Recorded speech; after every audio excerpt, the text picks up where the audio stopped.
Rahim. Thank you very much, ladies and gentlemen, for being here. For me, it's a great privilege to be hosting this seminar to observe 14th martyrdom anniversary of Shaheed Benazir Bhutto. We are honored here today to have our all distinguished guests, along with Miss Victoria Schofield, an author, biographer, historian, and close friend to Bibi Shaheed. Dear viewers, since we have Miss Victoria Schofield, a long-time friend of Bibi Shaheed, we would like to say a few introductory words in English to welcome her. Miss Victoria understands Urdu to a great extent and is also trying to improve her speaking skills.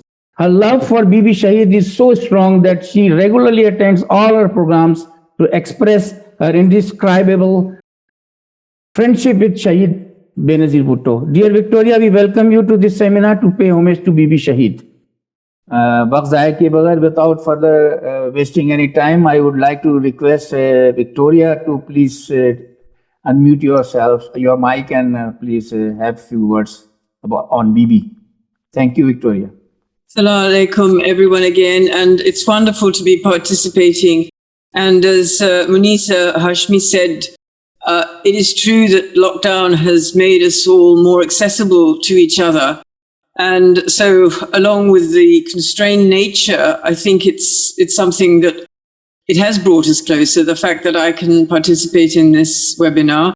Of course, I hope that doesn't mean I don't get invited to come to Pakistan for in-person meetings, but it's very convenient, and I'm happy to participate. And I am conscious how time has passed, but it is extraordinary that it's 14 years. And I suppose what I feel is that my friend Benazir Bhutto Shaheed she was so young, really. She was only 54. Indeed, her father was only 51. But we're all growing older now, and it's important that we do still all stay together with our memories and our reflections. I think one of the greatest things that I have found in the circle of her friends and family is how close we all are. And it's because of her, because one of her amazing attributes, as I think it was, again, Munisa who said, she was just such a striking personality. She brought so many people together, and she loved her friends meeting her other friends. And along with the huge contribution she made as the first female Muslim prime minister of Pakistan and of Muslim countries, was that example she set for the world. And we mustn't lose sight of that. I know people criticize, well, she didn't do this, she didn't do that. But again, politics is what is achievable, not what's not achievable. And one should not look at the half-empty glass, but look at the half-full glass. And I know myself from having lived in Pakistan in 78, 79, how few women there were in public positions, how few women there were in television and lawyers. And this is one of the things that she did manage to do, was to enable other women to follow on behind her. She lifted that glass ceiling for women. And it is one of her most important contributions. And I myself, as I say, I've witnessed it. This is a solemn occasion. And as many of you know, during this past year and a half since the last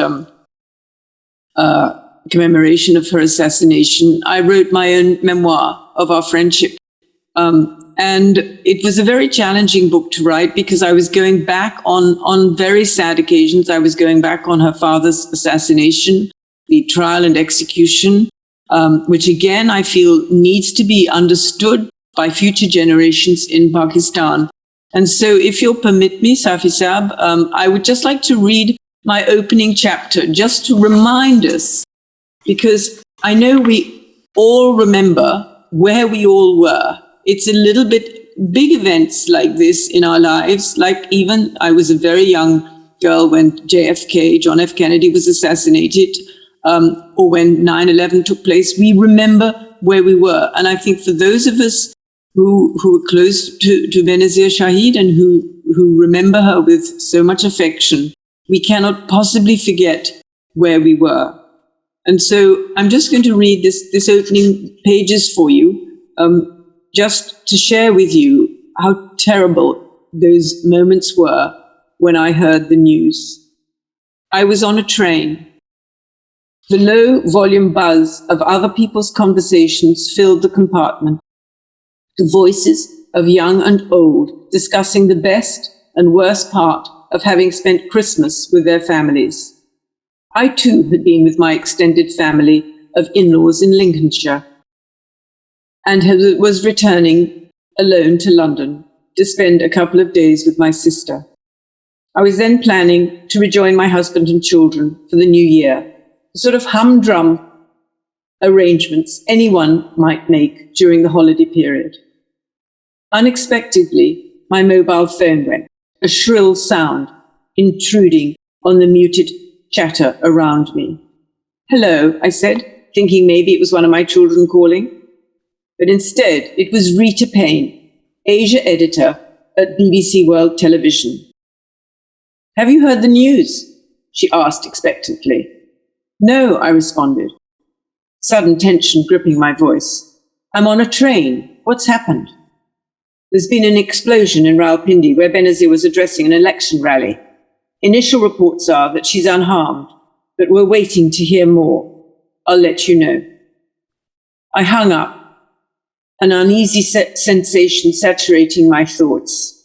Benazir Bhutto, my close friend since our days together as students at Oxford University in the 1970s, was standing in Pakistan's forthcoming general elections. If her party, the Pakistan People's Party,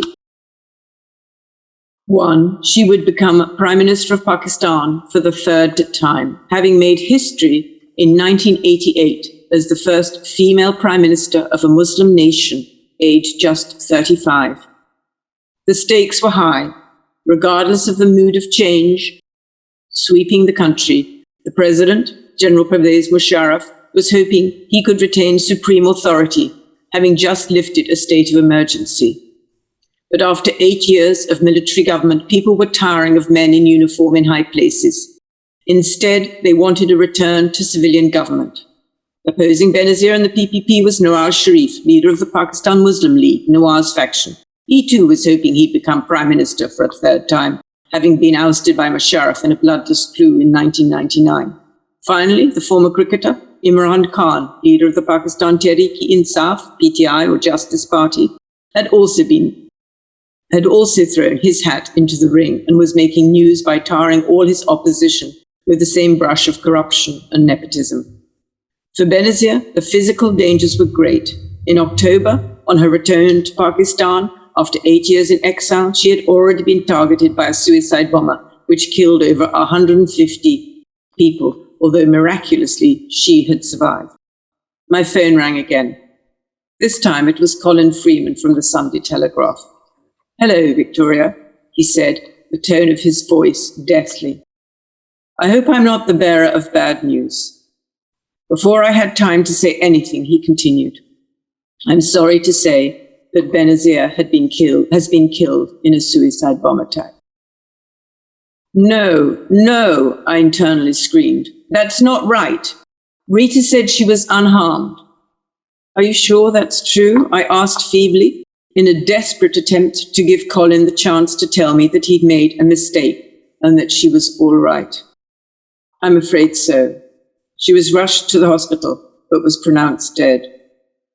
He gave me a few more details and then hung up, saying that he knew the Telegraph would want me to write something for the paper and would be in touch.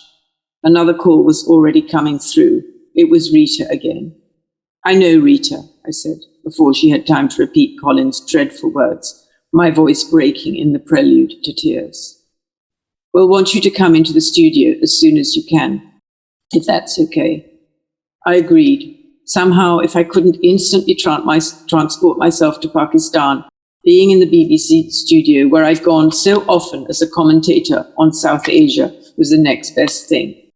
My first priority was telephoning Benazir's sister Sanam, known as Sunny to her family and friends who lived in London. By the time I got through to her, I'd arrived at King's Cross Station, and so I found myself sobbing and at the same time shouting to make myself heard above the noise of the station. Sunny was crying too. You see what they've done? They've gone and killed her. I'm so sorry, I replied, barely able to comprehend the overwhelming heartbreak of a woman who had already lost her 2 brothers and father violently and had now lost her sister. I'm leaving for Karachi, she continued, her voice a little calmer. The funeral's tomorrow. The children and Asif have already left from Dubai. When I got to the BBC studio in White City, the news of Benazir's assassination was running almost continuously as the lead story. I sat watching the coverage in disbelief as large industrial hoses washed down the scene of the crime. Why are they washing the streets? I thought. Surely they want to preserve as much evidence as possible. And then there was a flashback to Benazir proudly addressing the rally at Liaquat Bagh in Rawalpindi shortly before her death. She had a large garland of red and white flowers around her neck and looked her usual defiant self, standing on a podium as she spoke to the crowds gathered in front of her. The camera cut to a still of her face with the dates 1953 to 2007. It seemed so shocking to see the date of her death joined to the date of her birth, indicating the finality of her life. When at last I made my contribution to the news program, I paid my respects to the woman whose personal and political highs and lows I had witnessed as a journalist, commentator, and most importantly, as a friend for 33 years. Eventually I went home. I felt stunned. I simply could not believe that she was dead. It seemed like the most horrible nightmare. I got into bed exhausted, hoping that the next morning I would wake up and find it was all a dream. As we know, it wasn't, and we know the events since then, but I wanted to share with you, again, that deep emotion. And I'm sorry, my Urdu isn't good enough that I could have delivered that in Urdu, but I also wanted to share the news that my book is now being published in Urdu. It'll be available next year. And so for those of you who prefer to read it in Urdu, I hope you will, because what it is, it's a testimony of friendship across cultures. And I think one of the dangers in the modern world is that we're all being nationalized and we're not making the sort of friendships that I was able to make with Benazir, of a different faith, a different nationality, but a very deep friendship. I miss her every day. I miss her notes, her messages, our interactions whenever she came to London or whenever I came to Pakistan. She always opened her home to me. I was always welcome, and I'm still welcomed by her family. And it's a huge method of communication in this very difficult world we live in. And politically, I know you all miss her because we miss the contribution she could have made. And that's one of the other tragedies of her assassination, is that we'll never know what more contribution she could have made.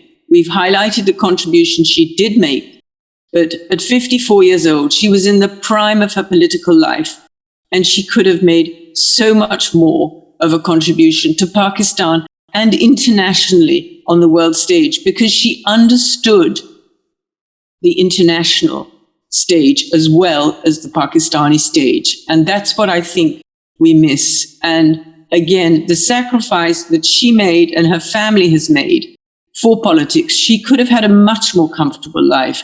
But as she memorably said in the opening chapter of her own biography, I did not choose this life, it chose me. And so thank you once again for asking me to participate. I'm always there for you whenever you need me to say a few words, because she remains in my heart and Pakistan remains in my heart. Khada Hafiz.